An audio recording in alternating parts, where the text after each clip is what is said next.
Totoo bang magkakasinggulang kayong tatlo? Siyang tunay, Gaya. Kaya nakamamangha talaga na makita ka na ganyan pa rin ang iyong anyo. Mula noong mga bata tayo hanggang ngayon ay pareho pa rin ang iyong itsura. Siyang tunay. Natatandaan mo po ba nung panahon natin sa Encantadia, Gaya? Nung tayo mga musmus pa lamang. Kung sakaling may dumating ba na mga bagong mananakop sa ating lupain, ay matututo rin kayong ipaglaban at ipagtanggol ang Encantadia. Ang mga alaala na hindi ko na makakalimutan. Mapalad kayo.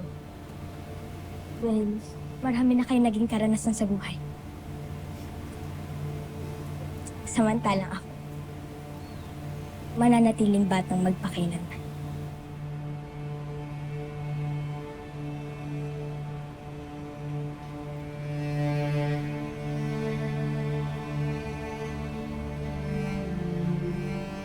Bakit hindi natin alalahanin ang mga nangyari sa atin nung bata tayo? Naaalala mo ang batis ng katotohanan? Oo, Flamara. Kilala mo po ba siya, si Mukha? Oo, hindi ko siya makakalimutan na damas. Kung saan tayo nagtatanong ng mga bagay-bagay. At si Nunong Imao. At ang Akashik. Napakasayang alaala. Sana'y makagawa pa tayong napakarami pang maliligayang alaala, Gaya. Sana, Adams. Sana.